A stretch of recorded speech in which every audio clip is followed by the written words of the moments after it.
news at 10. President Bola Tinubu has promised not to stop on his reforms to make the lives of Nigerians better. He made the promise at the inauguration of the first phase of the Red Line Rail project in Lagos. Senior correspondent Adedoja Salam Adeniyi was at the Ikeja train station venue of the event.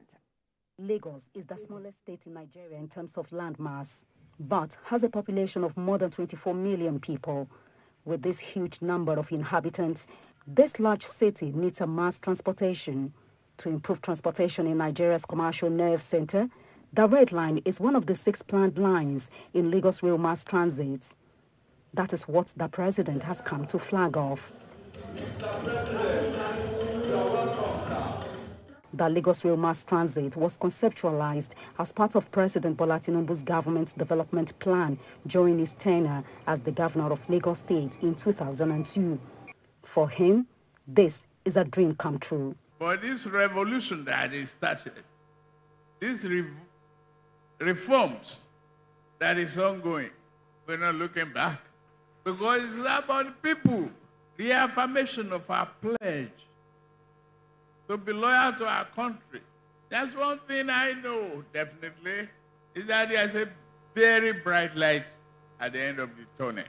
The first phase of the 37-kilometer Red Line Rail is 27 kilometers from Agbado to Oyingbo, and it served 8 stations from Agbado, Iju, Agege, Ikeja, Oshodi, Mushin, Yaba to Oyingbo. The second phase will be from Oyingbo to Marina, and it is 10 kilometers. The signing of the second phase contract took place at this event. There are a total of 6 lines that we have on our Lagos Rail Mass Transit system.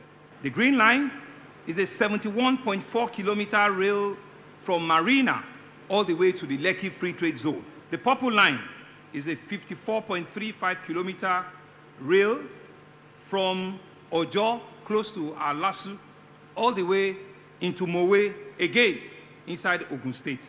Our never say never spirit, that is the spirit of Lagos. The project represents a monumental feat in infrastructure development, reflecting courage, creativity, determination, focus, meticulous planning, execution, and consistency. It's time for the president to test run the train. And the journey is from Ikeja to Agege. The president is joined by the governors of Kwara, Ogun, Imo, Ekiti, and Kogi. President Bola Tinubu told me his impression on the inaugural ride. Very effective, very efficient, it's comfortable.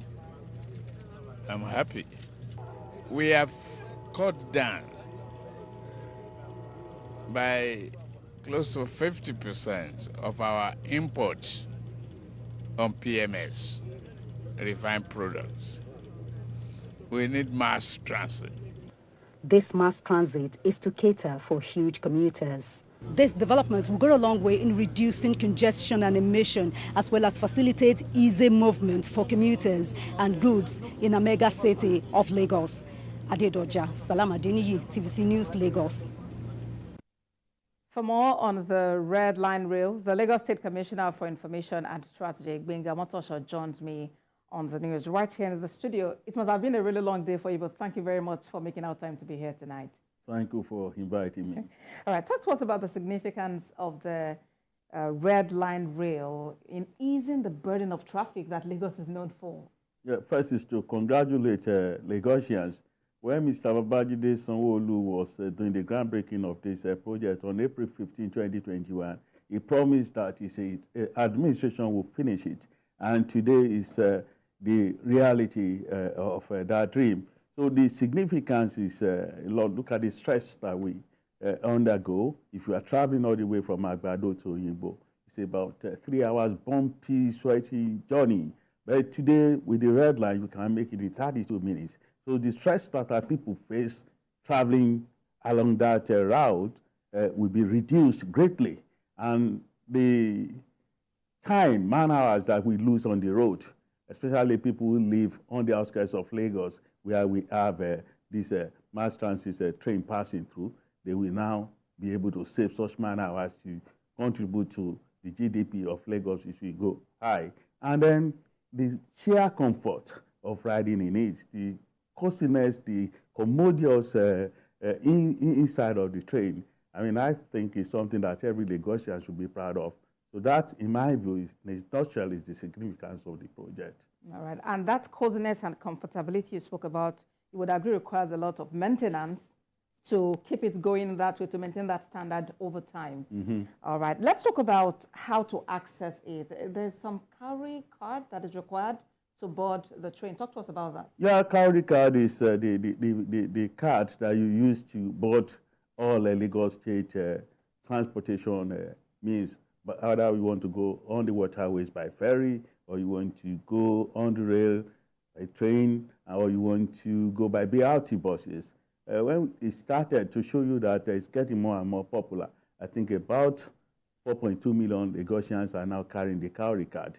And with the cowrie card, don't need any cash. And what is more, is also a kind of credibility to, it attests to the credibility of the technological prowess of our young people who made the cowrie card that we are using today. It wasn't imported, it was made right here in Lagos by our young people. So I think well, accessibility is something that is very fine, courtesy of the technology that we are using, and then the cowrie card is getting more and more popular by the day. All right, so this is phase 1 of the Red Line Rail inaugurated. Right. And we understand that the phase 2, contract for the phase 2 was actually signed Today. So when are we expecting for the phase 2 to be operational? Well, the contract was signed today, and then the work will begin immediately. But I am sure before the end of the tenure of Mr. Babajide Sanwo-Olu, the second phase will be operational. All right, I know that you still have a lot of media rounds to do, so I must thank you for joining us today and wishing you all the best in the days ahead. Gbenga Omotoso is the Commissioner for Information and Strategy in Lagos. Thanks a lot.